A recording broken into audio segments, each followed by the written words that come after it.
یہ کہتے ہیں کہ کسی معاملے میں کسی نے کہا کہ قرآن پہ ہاتھ رکھو، اور یہ شخص کہتا ہے کہ میں اس معاملے میں جھوٹا تھا، میں نے قرآن پہ ہاتھ نہیں رکھا، ایک سپارہ لیا، اس پہ ہاتھ رکھ لیا اور قسم کھا لی۔ اب بعد میں جب احساس دلایا گیا تو یہ شخص یا کوئی بھی کہتا ہے کہ جی یہ تو سپارہ تھا، قرآن کوئی تھا۔ قرآن پہ ہاتھ رکھیں تو منع ہوتا ہے جھوٹی قسم کھانا، میں نے تو سپارے پہ ہاتھ رکھ کے کھائی، تو بتائیں۔ اور یہ کہا کہ یہ قسم ہی نہیں ہے کیونکہ قرآن کی قسم کوئی تھی تو میں نے سپارے پہ ہاتھ رکھ کے کہی تھی، تو یہ قسم مانی جائے گی کہ نہیں؟ دیکھیں، اس طرح کے ہیلے بہانے اور شیطانی طور پہ اپنے اجتہادی خود ہی مسائل نکال لینا بالکل درست نہیں ہے۔ قرآن کی اگر ایک آیت بھی لکھی ہو تو یہ قرآن ہے۔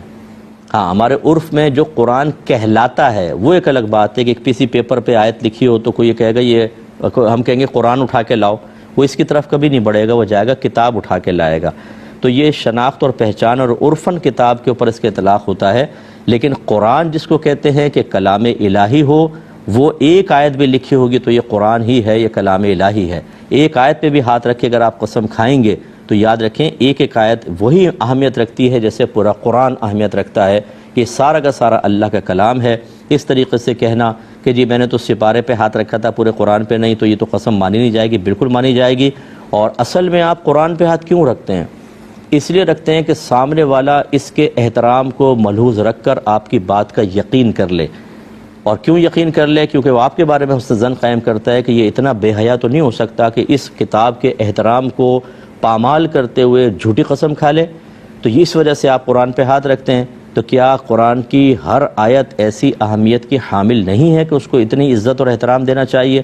اب یہ کہنا کہ پورے قرآن ہوتا تو الگ بات ہے، سپارہ اس کے مطلب اس میں تو حقارت کا پہلو نکل آیا کہ ایک سپارے میں جتنا قرآن موجود ہے اس کی وہ اہمیت نہیں جتنے پورے کی ہے۔ یہ آپ نے جو غیر منصفانہ ایک تقسیم کی غلط ہے۔ اللہ کی بارگاہ میں توبہ کریں، احتیاطاً تجدید ایمان، تجدید نکاح کریں، اور خدا را آپ سمیت ہر ایک بھائی بہن سے میں گزارش کرتا ہوں کہ دینی مسائل کو جب تک آپ نے علماء سے نہ سیکھ لیا ہو، عقلی طور پہ حل کبھی نہ کریں۔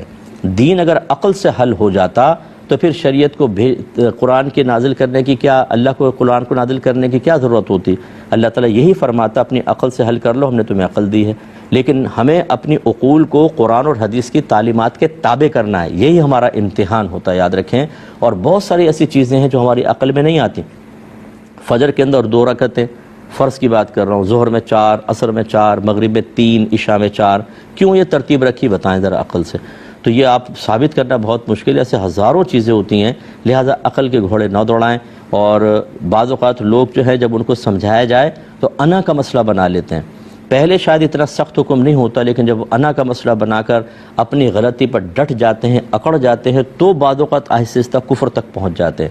اس لیے اگر کوئی شرعی لحاظ سے ہو جائے، اپنے بالکل عاجزی اختیار کریں کہ ٹھیک ہے میں بھی انسان، مجھ سے بھی خطا ہو سکتی ہے، آپ سے بھی ہو سکتی ہے، ہم فوراً کہیں کہ ٹھیک ہے بھائی، اگر علماء کہتے ہیں، آپ نے کوئی فتویٰ وغیرہ دیکھ لیا، کسی عالم کی کلپ وغیرہ سن لی، کسی عالم سے رابطہ کیا، انہوں نے کہا ہاں آپ نے غلطی کی ہے، فوراً سرنڈر کریں کہ ٹھیک ہے میں اپنی غلطی تسلیم کرتا ہوں، اس میں کوئی مسئلہ نہیں ہے، اللہ آپ کی عزت میں اضافہ ہی فرمائے گا۔